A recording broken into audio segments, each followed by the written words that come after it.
Students. So we are already in module 3.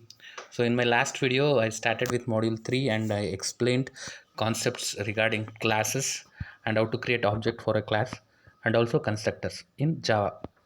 So these three topics we have discussed in the last class. So let us move on to our next topic, that is constructor overload.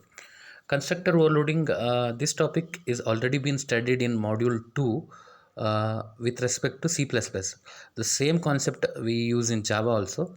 So constructor overloading with is one with different set of parameter and different types of parameter is called constructor overloading. Okay, that means the method which have the same name as class name but with different types of parameter and different set of parameters is called as constructor overloading. So if you have same name of method with the same set of parameters and same kind of parameter, means there will be a conflict that can occur, so which cannot be detected by the compiler. So constructor overloading deals with that. So let us take an example, first example. So consider a class rectangle which has two variables in it, height and width, and also there are two double variables as well, ht and wt. Okay, now I have a parameterized constructor called rectangle with two parameters being passed, h and w. So I have equated h and w to height and width respectively. I have created one more rectangle method which consists of two variables, that is h and w of type double. Okay, and I have third constructor rectangle which consists of only one value, that is int val. Okay, so I'll initialize height to val. Now I've written a method area1 which will calculate the multiplication of height and width and stores that in the variable result, and I'll print that result. Okay, and I've written one more method, that is area underscore 2, which takes ht and wt and computes the multiplication of ht and wt and stores that in the result. Okay, which is of type double, and I'll print that using system.out.println. Okay, and I have one more method, that is area underscore 3, which will calculate height into height and stores that as result, and it will be displayed. And in main method I have created three object. Object 1 will be called by passing parameters 3 and 4, and object 2 will be called by passing parameters 10.2 and 11.7, and by using object 2 I called area 2, and by using object 1 I called area 1. So I am creating one more object, object 3, which takes only one parameter, that is 10. Okay, and it will display that value 10.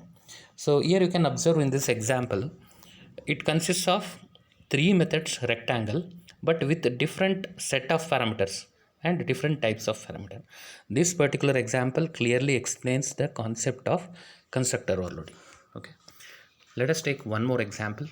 Okay, I have created a class called box. Okay, and I have written three variables, width, height and depth, and I have written one more constructor called box which takes three parameters w, h and d of type double. Okay, and I have equated w, h and d to width, height and depth respectively. And one more default constructor I have written, box, which equates width, height and depth to 0. And I have written one more constructor called box with one parameter of type length of type double, and width, height and depth will be equated to length, and volume will calculate the multiplication of width, height and depth respectively. And in the class test I have written main method. Within that I have created three objects. Object 1 m1 takes three parameters 10, 20 and 15, and object 2 I have created m2 and m3, which takes one parameter, that is 7. And I have written one more variable here, as you can observe, vol wall, and wall will be equated to m1 dot volume, and it will print wall. So when I call m1 dot volume, So it will return multiplication of width, height and depth. Okay, similarly again I am equated wall to m2 dot volume. So which will call uh, box default constructor, which will be equated to 0. So and volume, third volume will store m3 dot volume. So that means it will take single parameter as input. So you can see the output here. Output is with respect to how the method. Okay, it has been asked 2 times, that is constructor overloading concept. So it's an important concept, please concentrate in this. So next concept is this keyword in Java. Okay, let us see what is this keyword in Java. So the this keyword can be used to refer current class instance variable. Okay, if there is ambiguity between the instant variable and parameters, this keyword resolves it. So that means you can a variable can be of two type. One is uh, the one which is written within the method, and one which is written outside the method but within the class. So sometimes what happens, these parameters, if you use the same parameter or same variable to pass as a parameter, then compiler may get confused and you may get null result. So to avoid this, we use this keyword. So following example understands problem without this keyword. So I have created a class student with 3 attributes: roll number, name and fees. Okay, and student uh, constructor overloader will take 3 values.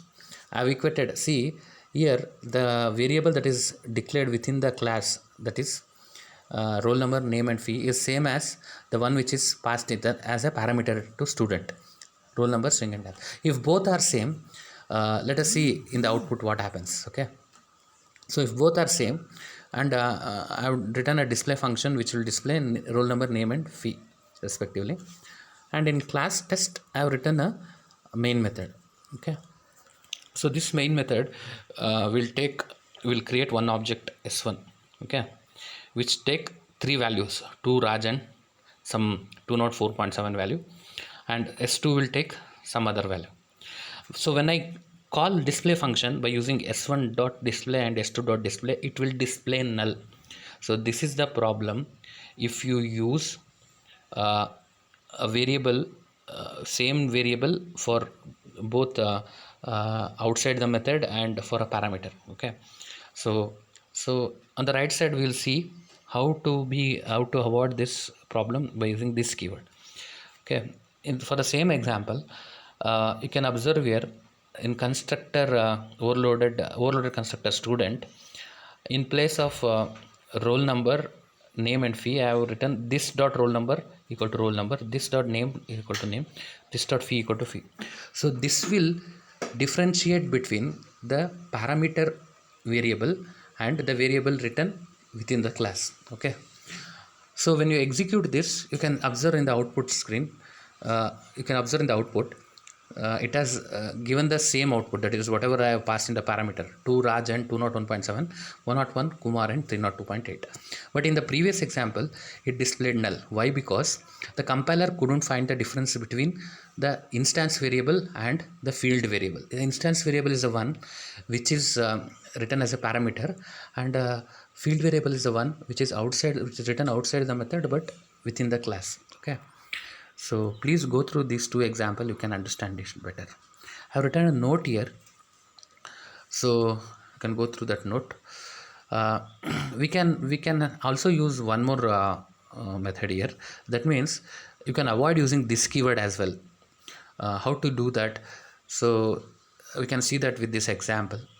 See, in this example, for the class student, instead of writing roll number, name and fee, I have used the variables r, n and def for passing as a parameter. So this will avoid the conflict. So compiler can differentiate between instance and field variable, so you will get the output. So you can note this. So either you can use this keyword or else you can use other variable name. Okay, so this is also been taken in Java. Okay, so go through another example I have given. Now let us see next concept, that is garbage collection in Java. So garbage collection is a process of destroying the unused object. Okay, so after you compile the program and after you exit from the from a class, so that object that you have created will be there in the memory, which will be wasted in the memory. So anyhow, when you are not using, if that is there in the memory, it is a useless. So in order to remove that, we go for this concept called garbage collection. So in C we used free function to release the memory, and also in C++ we use delete function. But in Java there is no need to explicitly destroy unused object. It is automatically done. That is, Java supports automatic memory management. So there is no need for you to externally do anything. Java will be done. Java will take care of all this. It will automatically freeze the memory and provide the space. Let us see what are the advantages. Manual process is time consuming and error prone, and reusability of memory. Okay, those two are the advantages. What are the disadvantages? Execution of program is fast during garbage collection, and sometimes crashing may occur. Okay, so please go through this. Now let's see one more concept, one more keyword that is used in garbage collection, that is finalize method. So finalize method is used just before an object is garbage collected. That means it disposes system resources, it performs cleanup activity and minimizes memory leaks. So that is the use of finalize keyword. And GC method, garbage collector, is used to perform cleanup process. That is, GC will clean up. I can, there is a keyword, some keywords are present, we can use these two also. So let us take with an example, class test public void finalize, object is garbage collected, test, I have created an object ob1, ob1 equal to null, system.gc. So output object is garbage collected. So this is what garbage collection is. uh, so I think this is enough for today. So where I covered three topics, that is constructor overloading, this keyword in Java, and garbage collection. So all the three are important concept, especially constructor overloading is repeatedly asked in the question paper. So please go through that. Thank you.